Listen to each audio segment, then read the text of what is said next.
President Trump has called on Iran for unconditional surrender.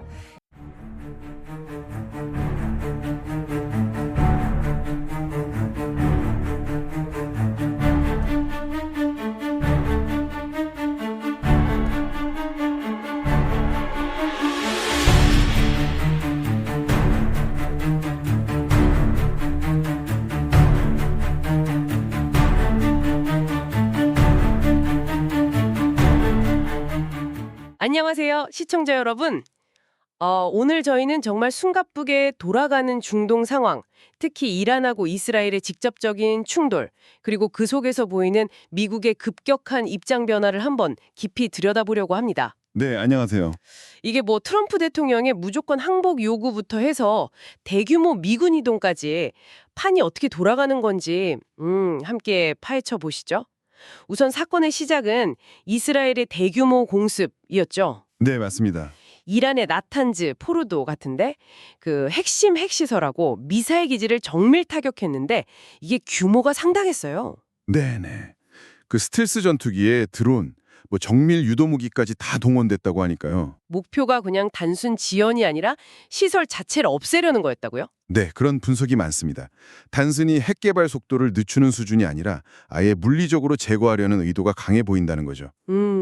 그리고 이 과정에서 이란의 그 방공망이나 군 지휘 체계도 상당히 큰 타격을 입었다. 이런 분석이 많고요. 사실상 제공권은 이스라엘이 거의 장악했다. 이런 평가까지 나오는 거죠. 그렇죠. 이란 공군력이 사실상 무력화됐다는 이야기까지 나오고 있으니까요. 근데 이란도 가만히 있진 않겠다. 이렇게 공언은 했지만 실제 보복은 생각보다 훨씬 좀 제한적이었어요. 네, 맞아요. 그 미사일 발사도 거의 제대로 못했고 또 가지고 있던 미사일도 이번에 많이 소진된 것 같더라고요. 쏘려고 해도 위치가 금방 들통나서 파괴되고 그런 건가요? 네, 섣불리 움직이기 어려운 거죠. 발사대 위치가 노출되면 바로 타격을 받으니까요. 그래서 심지어 아랍 국가 통해서 핵 프로그램 관련해서 다시 대화하자 이런 제안까지 했다는 이야기도 들리고요. 그렇습니다. 이스라엘의 계속된 공습 때문에 이란의 미사일 능력이나 그 핵 프로그램 자체가 상당히 큰 차질을 빚고 있는 건 분명해 보입니다. 국제 원자력 기구 IAEA에서도 뭔가 언급이 있었죠? 네, 거기서도 나탄즈 핵시설의 원심 분리기가 심각하게 손상됐을 가능성이 있다 이렇게 얘기를 했고요. 게다가 그 군 고위 인사나 핵 과학자들이 연이어 제거된 것도 이란에게는 정말 뼈아픈 부분일 겁니다. 그렇죠. 이런 상황이니까 내부적으로도 혼란스러울 수 있고 억제력에 대한 신뢰도도 좀 흔들릴 수밖에 없겠죠. 그런데 바로 이 타이밍에 미국의 움직임이 정말 심상치 않아요. 네, 트럼프 대통령이 갑자기 이란 최고 지도자 어디 숨었는지 안다, 무조건 항복하라 이런 엄청난 발언을 쏟아냈잖아요. 이게 그냥 말로만 하는 압박일까요? 아니라 뭔가 다른 의도가 있는 걸까요? 글쎄요. 이게 단순한 심리전이나 협상용 발언으로만 보기에는 실제 군사적인 움직임이 너무 구체적이에요. 군사적 움직임이요. 어떤 것들이 있었죠? 네, 일단 니미츠급 항공모함 전단을 원래 일정보다 빨리 중동에 보냈고요. 항공모함을요? 네, 그리고 KC-135 공중급유기라고 있는데 이걸 수십 대, 한 30여 대를 유럽이랑 중동에 쫙 분산 배치했어요. 또 B-52 전략폭격기도 이란 가까운 곳으로 전진 배치했고요. 와, 공중급유기를 수십 대나. 그건 좀 이례적인 것 같은데요. 아주 이례적이죠.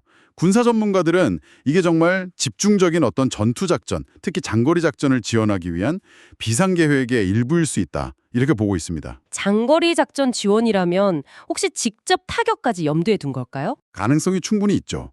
더 주목할 점은 미국이 B-2 스텔스 폭격기나 GBU-57, 이게 소위 벙커버스터라고 불리는 건데요.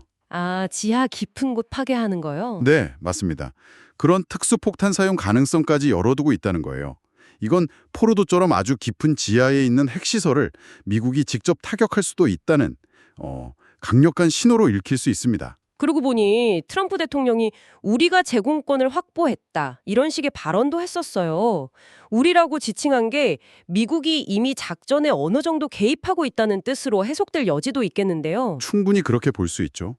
물론 미 국방부의 공식 입장은 미군 보호를 위한 유연한 선택지 확보다. 이런 원론적인 수준인데요. 하지만 지금까지 드러난 군사 배치 현황이나 발언 수위를 종합해보면 미국이 단순히 이스라엘을 뒤에서 방어적으로 돕는 걸 넘어서서요.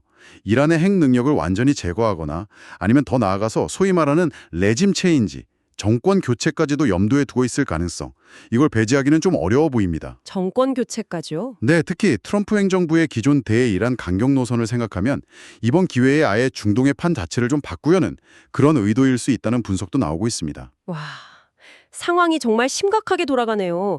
그럼 다른 나라들은 미국의 이런 움직임에 대해서 어떻게 반응하고 있나요? 유럽 주요 국가들은 아무래도 이게 전쟁으로 확 커질까 봐 우려하면서 좀 신중한 입장을 보이는 편인데요. 네. 근데 또 일부 나토 회원국들은 뭐 정보공이라든가 아니면 그 공중급유 작전 같은데 암묵적으로 좀 협조하는 그런 분위기도 감지가 됩니다. 아, 그런가요? 반면에 중국이나 러시아는 당연히 미국의 이런 일방적인 군사 행동에 대해서 상당히 비판적이고요. 중동에서 자신들의 영향력이 줄어들 걸 걱정하는 거죠. 그렇군요. 이란 내부 상황은 어떻습니까? 아까 말씀하신 것처럼 혼란스러울 것 같은데요. 네, 아무래도 핵심 시설이 파괴되고 또 군 지휘부 공백까지 생기면서 내부 혼란이나 뭐 책임 공방 이런 게 벌어질 가능성이 큽니다. 핵이라는 게 어떻게 보면 최후의 보루인데 여기에 대한 믿음이 흔들리면 체제 결속력 자체가 약화될 수 있다 이런 분석도 나오고 있고요. 네. 오늘 이렇게 이스라엘과 이란의 충돌, 그리고 그 속에서 보이는 미국의 심상찮은 입장 변화까지 쭉 짚어봤습니다. 이게 정말 단순한 중동의 국지적 분쟁, 이걸 넘어서 미국의 직접적인 군사 개입, 심지어 정권 교체 이야기까지 나오는 정말 엄중한 상황인 것 같습니다. 그렇습니다. 이번 이스라엘의 공습과 미국의 군사력 전개, 또 이런 강경 발언들은 어쩌면 중동 전체의 지정학적 균형을 정말 뿌리부터 흔들 수 있는 중대한 변곡점이 될 가능성이 상당히 커 보입니다. 네.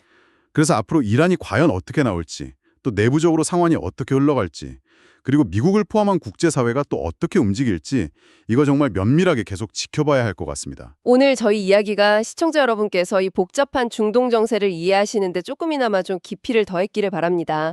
과연 미국의 이런 강경 노선이 그들이 원하는 결과를 가져올지 아니면 또 예상치 못한 다른 혼란을 불러올지 앞으로 펼쳐질 상황에 대해서 우리 함께 계속 질문을 던져보는 건 어떨까요? 오늘 이야기는 여기서 마무리하겠습니다. 감사합니다. 감사합니다.